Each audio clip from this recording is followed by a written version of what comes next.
네, 전해드린 대로 법원이 이재명 대표의 위증교사 사건을 별도로 분리해서 심리하기로 결정을 했습니다.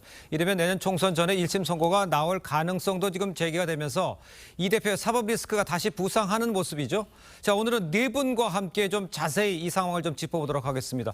노동일 파이낸셜 뉴스 주필, 또 김상일 전 민주당 부대변인, 백성문, 장현주 두 변호사 모셨습니다. 안녕하십니까? 안녕하세요. 네, 반갑습니다. 자, 이재명 대표 측 위증교사 사건 이 대장동 백현동 재판과 병합해서 심리해야 한다 이렇게 주장을 해왔습니다. 위증교사 의혹 관련해서 이재명 대표 목소리부터 들어보겠습니다. 그 백현동 사건 관련해서 위증교사 또 다른 신작 소설을 시작하는 모양인데 그래도 기초적인 사실은 좀 확인하고 가시는 게 좋겠습니다. 위증교사 관련해서 다른 표정이 따로 재판 일정인데 어떤 생각이신가요? 자, 이재명 대표 측이요, 방어권 보장 차원에서 위증교사 사건을 이 다른 사건과 이 병합하기를 원했었습니다. 자, 법원은요, 검찰의 손을 들어줬다고 볼 수가 있겠죠. 근데 이유가 궁금합니다. 먼저 백성문 변호사께 좀 설명을 해주셔야 될 것 같아요. 일단 지금 형사 합의부 제33부에서 예. 대장동 사건, 백현동 사건은 병합을 하기로 했죠. 네네. 그리고 이제 위증교사 부분은 이제 분리해서 심리하기로 했는데 예. 일단 제일 중요한 건 쟁점 자체가 굉장히 다르고 또 쉽게 말해서 소위 등장인물들이 다 다릅니다. 예. 백현동 사건이나 대장동 사건 같은 경우는 나오는 인물들, 그 관련 인물들도 거의 비슷하고요. 예. 근데 이제 위증교사 사건 같은 경우는 이제 2018년에 공직선거법 위반 사건 재판을 받는 과정에서 예. 고 김병량 성남시장의 그 비서에게 김모 씨에게 이재명 대표가 직접 전화했던 그 녹음 파일도 있는 상황 아니겠습니까? 그렇습니다. 그래서 그 부분과 관련해서는 일단 쟁점도 간단하고 기존의 다른 사건과는 전혀 별개의 사건이기 때문에 그 부분에 대해서는 분리하는 게 맞다라는 것 하나하고 네네. 또 가장 중요한 것은 사실 이 사건이 수면 위로 올라오게 된 게 그 김모 씨가 자백을 했기 때문이거든요. 그렇죠. 예. 그럼 김모 씨가 만약에 이 사건이 병합되면 3년, 4년 동안 굉장히 불안정한 상태에서 이 재판을 기다려야 되는 그런 불합리한 부분이 있단 말이죠. 예. 이제 그러다 보니까 신속한 재판을 받을 권리 문제에 대해서도 예. 재판부가 고려를 하고 결국 나눠서 심리를 하기로 결정한 것 같습니다. 알겠습니다. 김모 씨가 신속하게 재판을 받게 해달라는 요청도 있었다는 말씀을 제가 추가로 드리고요. 그런데 이제 상대적으로 쟁점이 간단한 데다가요. 이 대표가 증인 김 씨에게 위증을 강요한 방금 언급해 줬습니다만 통화 녹취록도 검찰이 확보하고 있는 상황입니다. 그러니까 명백한 물증이 있는 만큼 1심 결과가 이르면 내년 4월 총선 전에 나오는 거 아니냐 이런 이야기도 나오고 있는데 장현주 변호사께서 보시기에는 총선 전에 결과가 나올 가능성에 대해서는 어떻게 보십니까?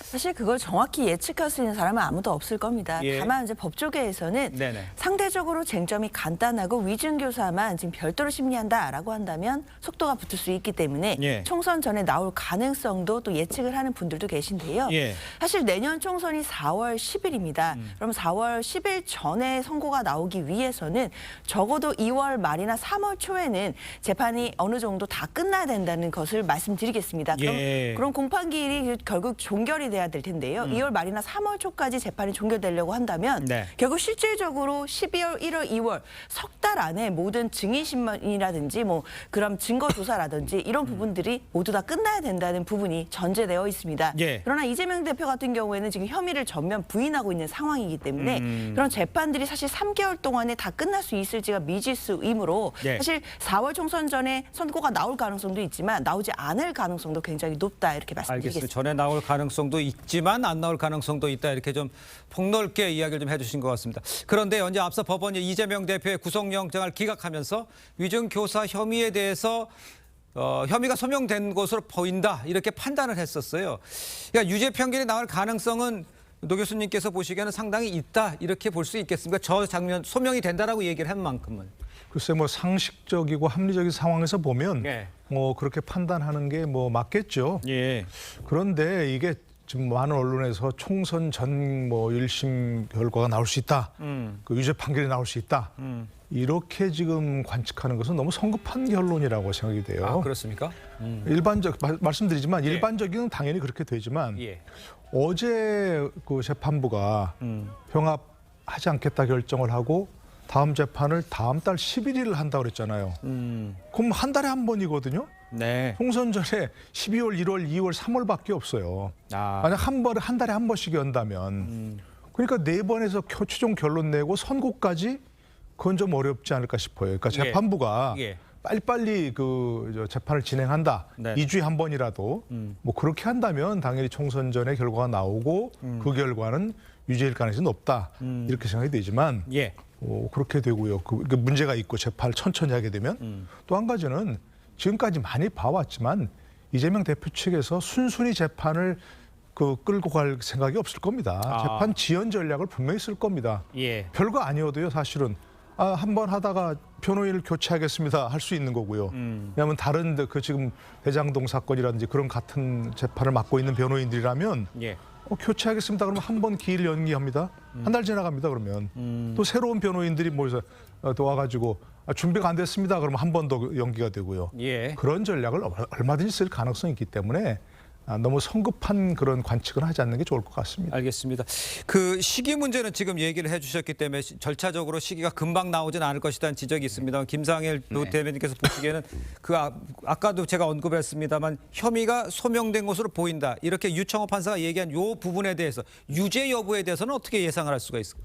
글쎄요, 그거는 뭐 제가 민주당에 소속된 사람으로서 유죄 여부를 예측하는 건 저는 좀 어렵다고 생각합니다. 예. 근데 뭐 기본적으로 재판부가 그렇게 얘기했으면 일반적 국민이 생각할 때는 상당히 유죄 여부도 있겠구나라는 어떤 심증을 가질 텐데요. 예. 그래서 민주당에 속해 있는 저로서는 그래도 결론을 봐주시기를 결론까지 좀 인내해 주시기를 국민들께 요청드리는 입장을 가질 수밖에 없다. 예. 이런 말씀을 드릴 수밖에 없네요. 알겠습니다. 자, 일단요, 영장이 이제 기각이 되면서 이제 고비를 넘겼던 이 대표가 사법 리스크가 다시 부상하는 모습이라고 볼 수가 있겠습니다. 이 대표에게 불리한 1심 판결이 나온다면요, 당내에서도 동요가 있지 않겠냐 이런 이야기 나오고 있습니다. 당내 분위기는 저런 상황이라면 어떻게 변할 수 있을까요? 그래서 당내 분위기는 총선 전에 이것이 결론이 날 수도 있다라는 이야기가 있을 때 좀 동요가 있는 것이 사실입니다. 예. 그러나 지금 우리 노동일 주필님께서 말씀하셨듯이 이게 총선 전에 끝나지 않는다면 의외로 동요가 별로 없을 것 같다 이런 의견도 있는 만큼 예. 기본적으로 이게 총선 전에 결론이 나느냐 안 나느냐에 따라서 당내 동요는 크게 판도가 달라질 것으로 저는 보입니다. 예, 그러니까 판단이 나오더라도 총선 후라도 나와도 문제는 있는 상황 아니에요? 문제는 있지만 예. 일단은 총선이 너무 중요하잖아요. 그렇죠. 그렇기 때문에 총선 전에 결론이 난다면 네. 총선에 영향을 주는 것을 우리가 보는 거거든요. 그래서 총선에 영향을 주느냐 안 주느냐를 기준으로 본다면 네. 기본적으로 총선 후에 나오는 것은 총선에는 크게 영향을 안 줄 수 있다 이런 말씀을 드리는 겁니다. 알겠습니다. 일단요, 통상적으로 위증 사건의 경우에 처벌은 어느 정도가 되는지도 관심입니다. 백성 변호사께서 보시기에는 어느 정도입니까? 일단 위증이라는 것 자체가 법원을 쉽게 말해서 속이는 것 아니겠습니까? 예. 형량은 5년 이하의 징역형 또는 1,000만 원 이하의 벌금형에 해당하지만 실질적으로 위증이나 위증교사에 대해서는 법원에서도 굉장히 죄질을 안 좋게 봅니다. 유죄 판단을 할 경우에는 네네. 제가 유죄 판단을 지금 예단하는 건 아니고요. 예. 만약에 유죄 판결이 나온다면 이번 사건 같은 경우는 과거의 검사 사칭 사건으로 이재명 대표가 과거에 유죄 판단을 받은 적이 있었죠. 근데 기억해 보시면 2018년에 공직선거법 위반 사건 허위사실 공표죄 관련해서 네. 지금 이 검사 사칭 사건과 관련된 이재명 대표의 발언이 거짓이 아니다라는 취지로 무죄가 나왔단 말이에요. 그렇다면 이 위증 교사가 사실이라면 이 위증 교사가 실제 2018년의 공직선거법 사건의 재판에 영향을 크게 준 겁니다. 그렇죠? 예. 재판에 영향을 크게 준 위증 사건 같은 경우에는 법원에서 훨씬 더 중하게 봅니다. 그래서 이번 사건 같은 경우 만약에 유죄 판단이 나온다면 최소한 징역형의 집행유예 이상형이 나올 수밖에 없는 구조다 이렇게 말씀드리면 될 것 같습니다. 알겠습니다. 자, 이런 상황에 아까 이제 장현주 변호사도 언급을 해줬습니다만 이제 내년 2월에 법관 정기 인사도 있고 또 재판부가 바뀌면 이 대표 측이 재판 지연 전략에 나설 수도 있다 이런 관측 여러 곳에서 나오고 있잖아요.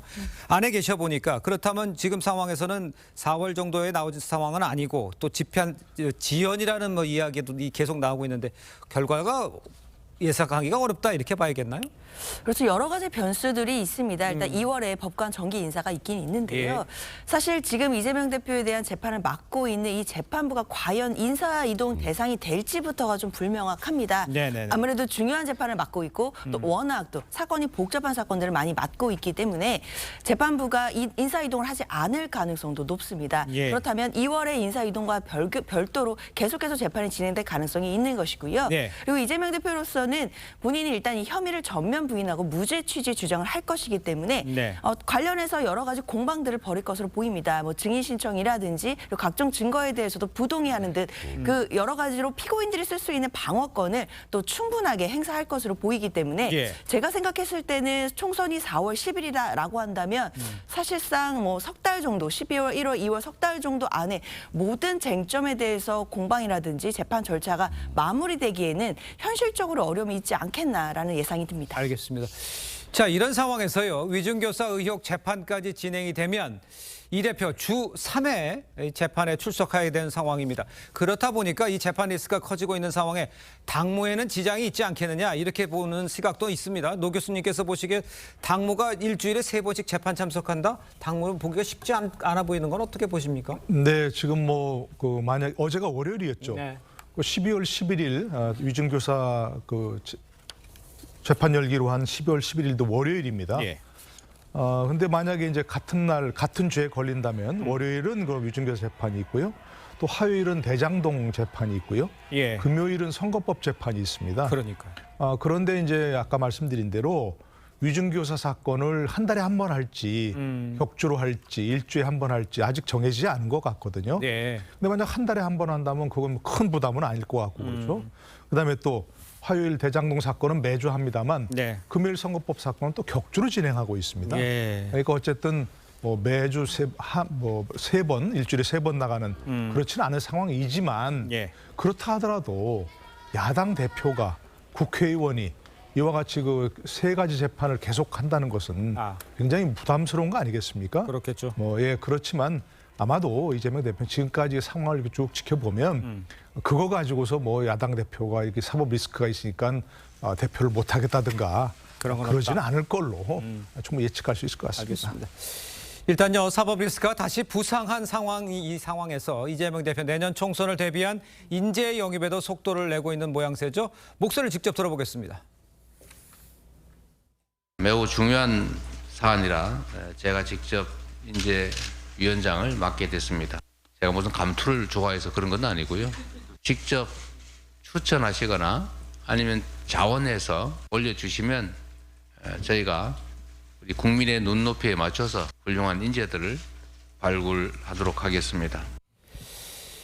자, 이제 민주당 법률위 부위원장을 맡고 계신 상황인데 장윤주 변호사께서 이재명 대표 당내에서 험지 출마 요구도 나오고 있지만 개항을 하겠다. 또 주민들 소통 행보 이어가는 모습도 보였어요. 사법 리스크까지 부상한 상황에서 이 대표가 인재위원장을 맡아서 인재 영입까지 하고 있다. 이 여러 가지가 함께 있는 이 상황에서 옆에서 보시기에는 어떻습니까? 잘 진행이 되고 있는 거라고 보십니까? 인재 영입까지 하는 것까지? 사실 인재위원장을 이재명 당대표가 직접 이제 맡고 이 관련해서는 또 실무는 김성환 의원이 간사를 맡았습니다. 예. 그렇기 때문에 앞으로 총선을 앞두고 당연히 여당도 야당도 인재 영입이라든지 그리고 어떤 새로운 인재를 발굴해내는지 이런 부분에 대해서 국민들 앞에서 경쟁을 할 것으로 보이는데요. 예. 사실 인재위원장이나 뭐 인재 영입위원장을 예. 당대표가 맡는 것 자체가 그렇게 이례적인 상황은 아니긴 합니다. 그러니까 지난번 이해찬 당대표 시절에도 그 인재 영입위원장을 맡은 바가 있었기 때문에 예. 뭐 그런 취지라고 볼 수는 있겠는데요.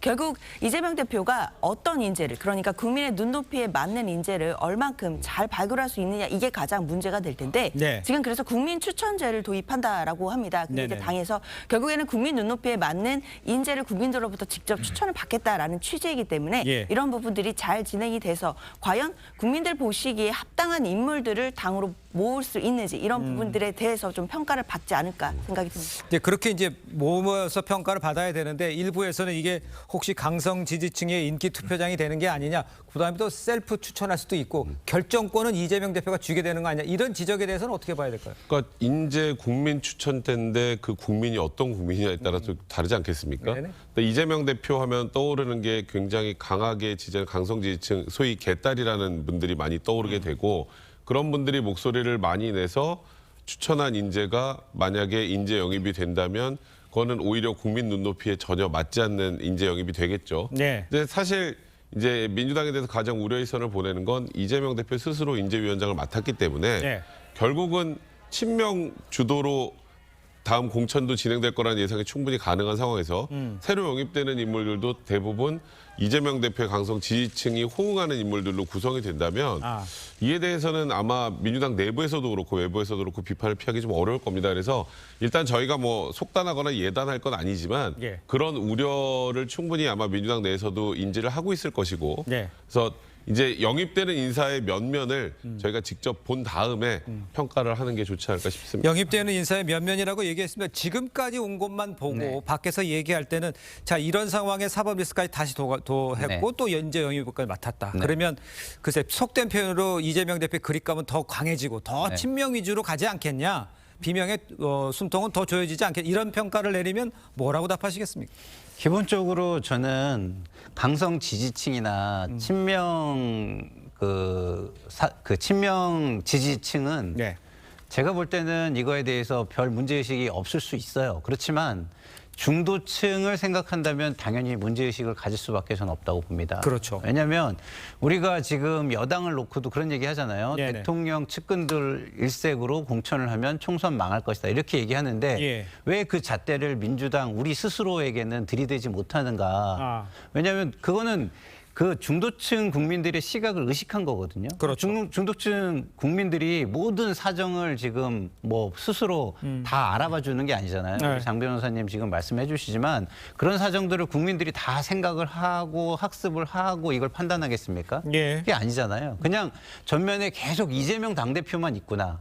그리고 이재명 당대표의 측근들만 계속 나오는구나. 그러면 그 중도층에 전해지는 메시지는 당연히 좋지 않을 것이고요. 예. 그것이 총선에 좋은 감동이나 좋은 결과로 이어지지는 않을 않을 것이다. 것 같다는 우려는 있습니다. 알겠습니다.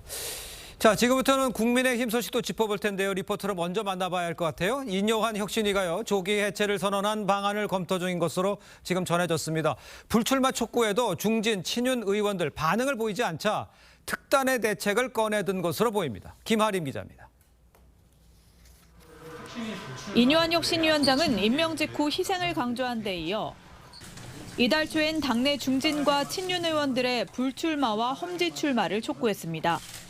총선 불출마를 선언하거나 아니면 수도권 지역에 어려운 곳에 와서 출마하는 것을 강력히 요구합니다. 하지만 일주일이 지나는 동안 김기현 대표는 모든 일에는 순서가 있다며 즉답을 피했고 장제원 의원은 지난 주말 4,200명이 모인 산악회 일정을 SNS에 올리며 거리를 뒀습니다. 혁신위 관계자는 내부에서 불출마 요구가 받아들여지지 않으면 혁신위 활동을 접자는 얘기가 나왔다며 상황에 따라선 일찍 혁신위를 셧다운할 수도 있다고 말했습니다. 정말 안 되겠다 싶으면 이제 특단이 나오죠. 실제로 혁신위 내부에선 제안들이 받아들여지지 않아 동력을 잃는 것보다 활동을 조기에 접는 게 낫다는 논의가 있었던 것으로 전해졌습니다. 혁신위 활동 기간은 60일로 다음 달 24일까지지만 당이 호응이 없을 경우 이르면 다음 주쯤 해체를 선언할 가능성이 있다는 관측도 나옵니다. TV조선 김하림입니다. 자, 이렇게 혁신위가 조기 해체론까지 꺼내든 거는요. 윤석열 대통령의 핵심 측근들 험지 출마를 거부하기 때문입니다. 특히 장제원 의원 서울을 가지 않겠다고 지지자들에게 선포를 했습니다. 신유만 기자입니다. 등산복을 입은 중장년층들이 줄을 이어 국민의힘 장제원 의원과 악수를 합니다. 커다란 체육관이 4천여 명의 산악회원으로 빽빽이 들어찬 가운데 장 의원이 지역구 부산 사상을 떠나지 않겠다며 소리 높여 연설합니다. 저는 제 단량한 정치인생 연장하면서 서울 가지 않겠습니다, 여러분. 사상 밝히는 꿈 완성하는 그 업적하는 족합니다, 여러분. 장 의원은 다음 날 지역 교회 간증에서는 정치 인생 15년간 풍파를 겪어왔다며 당 혁신위에 험지 출마를 언급했습니다. 15년 동안 많은 어려움도 겪고 풍파도 있었고 요즘도 장제원이 험지 출마하라 하셔서 혁신위 인요한 위원장은 혁신위 요구에 역행하는 사람이 있다며 사실상 장 의원을 지목했습니다. 우유를 마실래 아니면 매를 좀 맞고 우유를 마실래 이런 입장입니다. 김기현 대표와 이철규 인재영입위원장, 권성동 의원 등 다른 친윤 의원들도 아직 입장을 내지 못하고 있는 가운데 인 위원장 뒤에 윤심, 즉 윤석열 대통령의 지지가 있다는 기류가 퍼지며 핵심 친윤계들에게 결단의 시간이 다가오고 있다는 평이 지배적입니다. TV조선 신유만입니다. 자, 보신 대로 장제원 의원을 비롯한 이 주호영 의원 등 다선 중진들은요, 혁신위의 험지 출마 요구에 이 사실상 거부 의사를 밝혔습니다. 이와 관련한 인요한 혁신위원장의 입장을 다시 한번 좀 목소리 들어보도록 하겠습니다. 권고사항이었기 때문에 또 역행하는 사람도 있고 그중에 그렇지만 단도적으로 말씀드리면은 우유를 마실래 아니면 매를 좀 맞고 우유를 마실래 이런 입장입니다. 저는 안에서는 안 됩니다. 제가 누구 말을 듣고 후퇴하거나 그럴 사람도 아니고요. 장제원 의원도 역행하는 사람에 들어가는 겁니까, 위원장님? 네. 그 행동이 무슨 행동인지 아직 저도 잘 이해가 잘 안 되고 있습니다. 자, 지금 뭐 직접 들어보셨습니다. 노 교수님, 지금 보면 글쎄요, 회초리를 때리겠다 뭐 이렇게 해석을 해야 됩니까? 글쎄요, 저분들을 때릴 해초리가 뭐가 있는지는 잘 모르겠습니다. 예. 뭐 지금 일부 언론에 나온 것처럼 저렇게 역행하면 그야말로 혁신이 해산할 수도 있다 이렇게 얘기를 하는데 뭐 그런 것들인지 잘 모르겠습니다. 근데 참 모르겠습니다. 저 화면에 보면 사람을 동원하고 버스를 동원하고 네. 지지자들 동원해서 이렇게 하는 모습 참 구태의연한 모습이죠. 예, 저런 모습을 좀 바꾸라. 이게 쇄신이고 혁신일 텐데 예. 저런 걸로 본인의 어떤 무력 시위를 하는 예. 그런 모습은 좋아 보이지는 않습니다. 지금 그래도 국민의힘이 뭐 과거 강서구청장 얼마 네. 됐지만 강서구청장 선거 패배하고 나서 내년 선거도 뭐 좀 불투명하다, 참패할 것이다 이런 얘기가 많았는데 그래도 인요한 혁신이 활동하면서 뭔가 긍정적인 뉴스가 많이 나오고 있잖아요. 예. 뭐 그나마 그래서 또 막 그 여파인지 지지율도 좀 올라갔다는 그런 얘기고 그런데 저렇게 저 어떤 혁신안이라고 내놓았는데 예. 그에 대해 저렇게 갈등을 하면 혁신이 존재 자체가 의미가 없어져 버리는 거죠. 그게 예를 들어서 중진이라든지 친윤이라든지 지도부라든지 이런 사람들이 불출마 선언하라 네. 또는 험지로 가라 이게 혁신인지 잘 모르겠어요. 저는 개인적으로는.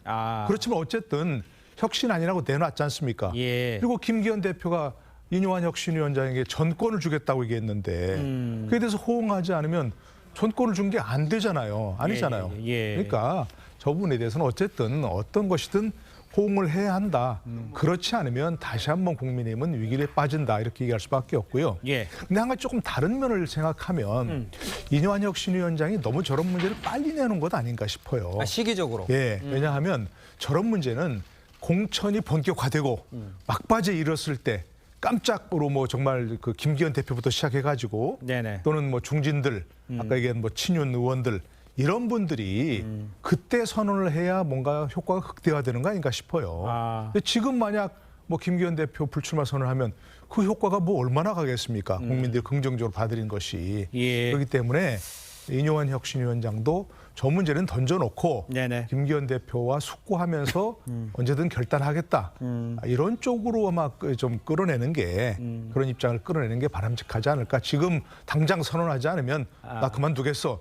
이렇게 하는 건 조금 바람직한 모습은 아니라고 생각합니다. 알겠습니다. 일단 시기적인 문제도 지금 지적을 해주신 건데 김상일 평론가께서 보시기에는 여당 중진 의원들의 반발 이거는 뭐 밖에서 봤을 때는 일단 뭐 사상구에 있는 뭐 장제원 의원 같은 경우에 지역 주민들의 의견도 있다는 표현을 할 수도 있을 것 같아요.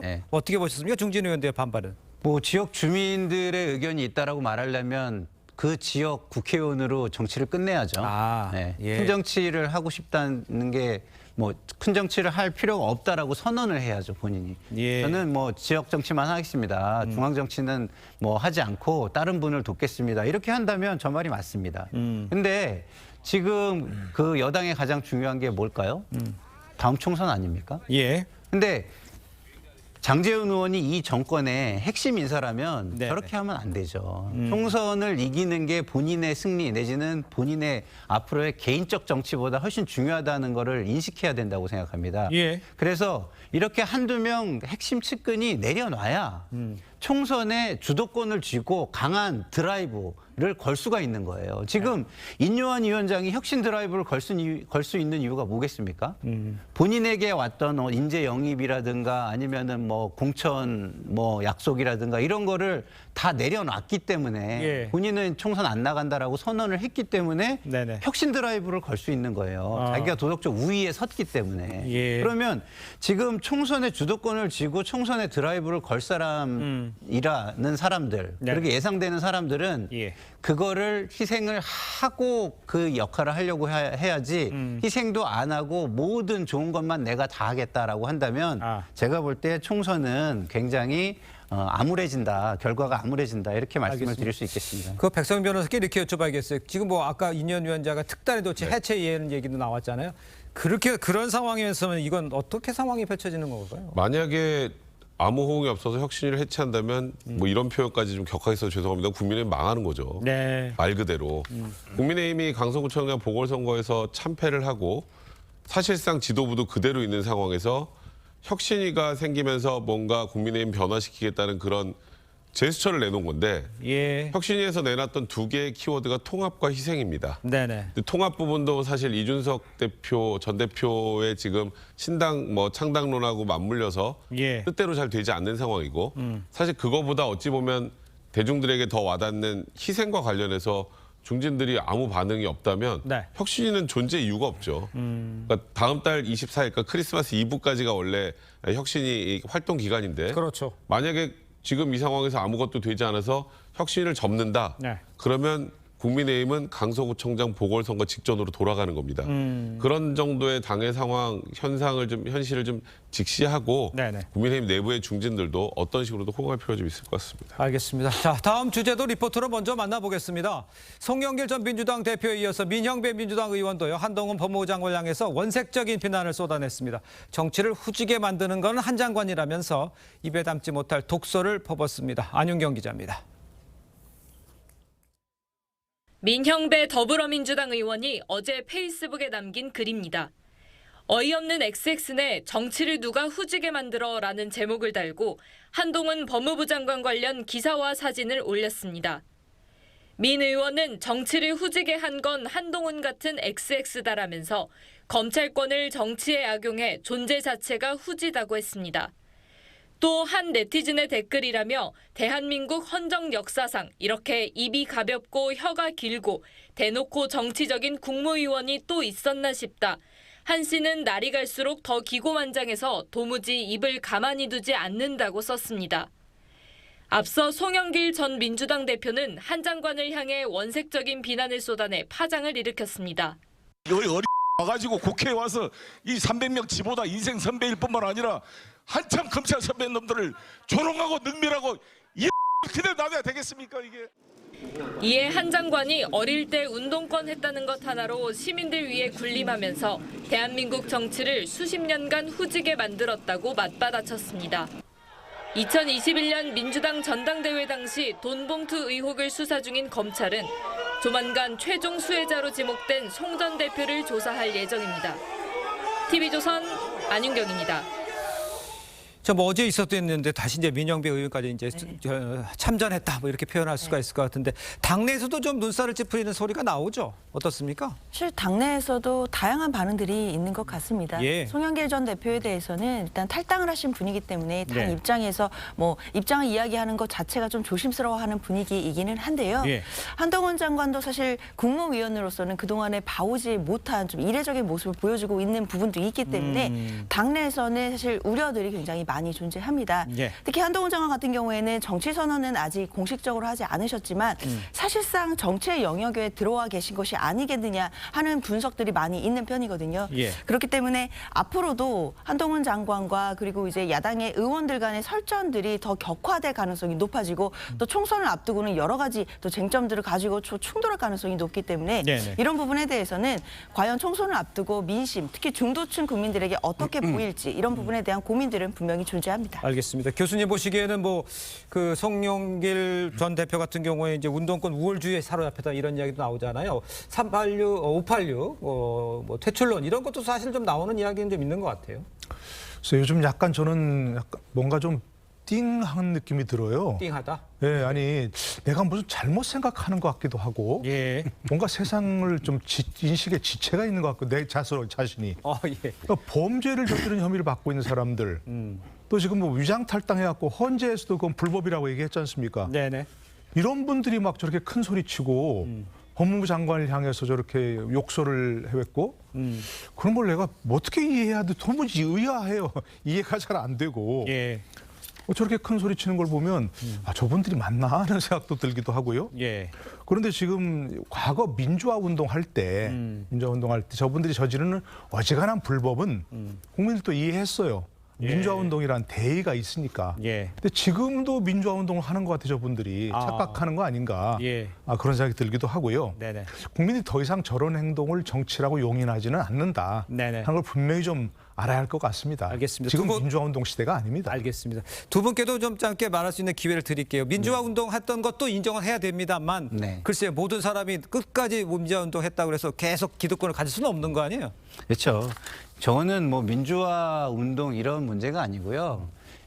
일반 행동 양식의 문제라고 저는 생각합니다. 근데 더더군다나 고위층에 있는 사람들, 그런 사람들이 행동 양식을 저런 식으로 예. 개인의 사감을 다 드러내는 행동 양식을 보이면 네. 일반 국민들에게 주는 영향이 굉장히 큰 거예요. 아니 저렇게 남들에게 보여지고 권한 있는 사람들도 저런 식으로 하는데 우리는 왜 못해? 라고 한다면 예. 세상이 얼마나 혼탁해지겠습니까? 다시 말해서 저분들은 공인으로서의 책임감이 전혀 없는 행동들을 하고 있다. 이렇게 말씀을 드릴 수밖에 없습니다. 뭐 두 분이 자세하게 얘기해 주셔서 제가 뭐 추가할 건 별로 없습니다만 송영길 대표가 한 말 중에 전 그게 잘 기억에 남습니다. 이 별것도 아닌 것 가지고. 네. 그러니까 범죄를 바라보는 관점 자체가 저렇다는 걸 국민들이 어떻게 생각하실지 예. 본인 스스로 좀 돌이켜 보시기 바랍니다. 알겠습니다. 자, 네 분 말씀을 여기까지 듣겠습니다. 고맙습니다. 감사합니다.